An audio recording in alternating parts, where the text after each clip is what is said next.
The Majority Report.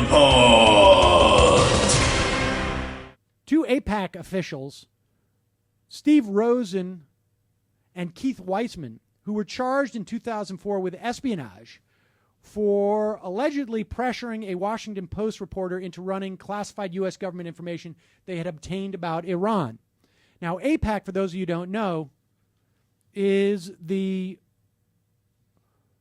right-wing pro-Israel lobby. And they're right-wing not because they're pro-Israel. You have J Street, which is a pro-Israel but left-wing, pro-peace, pro-Israel lobby. AIPAC is a right-wing, neoconservative, Likudnik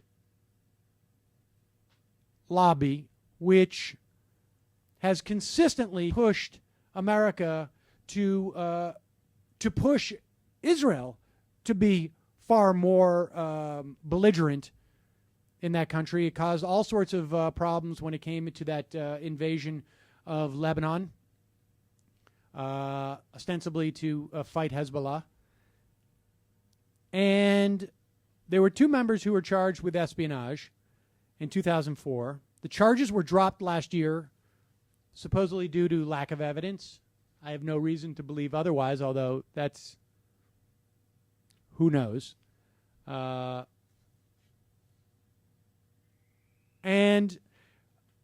apparently one of the guys, Steve Rosen, who was fired by AIPAC at that time, is suing for either defamation or some type of unjust firing. And what's coming out in his in discovery is pretty bad for AIPAC. Now, there's the tawdry stuff about apparently everyone in the AIPAC offices regularly consumes porn in the office. So now I have nothing against pornography, and half the time I look over, I can't tell what Dorsey's doing. And as long as you do it as long as you do it in a way that does not in any way interfere with what's going on with work, Dorsey, I have no problem with that. But that's the part that's going to get all the story, right? Is the porn, and I guess there was some prostitution, or I'm not sure what. It doesn't matter.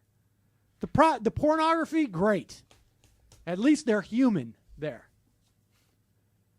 The real problem is that the Washington Post reports that Rosen says his actions were common practice at the organization.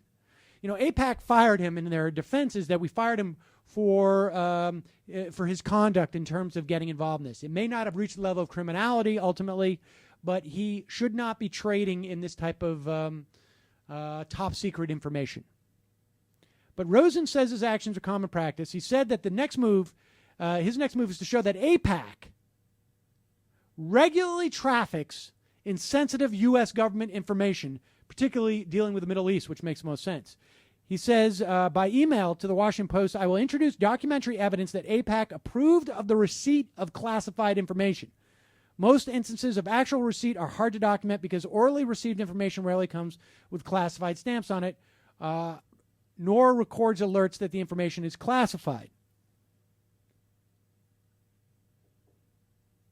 But they condone this. The leadership of AIPAC condone this. And M.J. Rosenberg reports at Al Jazeera that Rosen has 180 documents that could prove that Howard Core, AIPAC's executive director, and probably the AIPAC board as well, knew exactly what Rosen was doing. This is good news because AIPAC is an organization that is not only helping create peace in the Middle East, they're hindering that.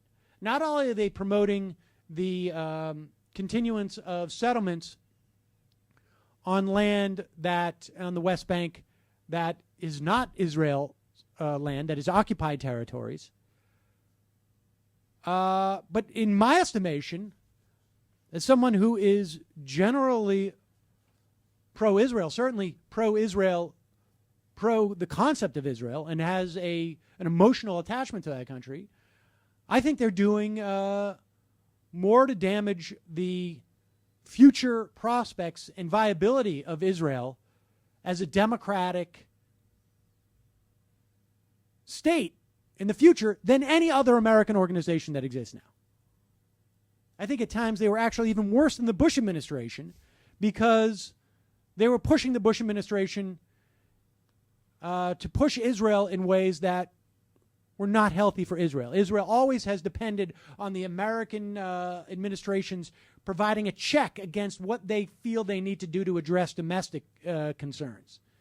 And America did not play that role when it meant invading Lebanon and in their latest incursion into Lebanon and attacking Hezbollah, and it came back and blew up in Israel's face.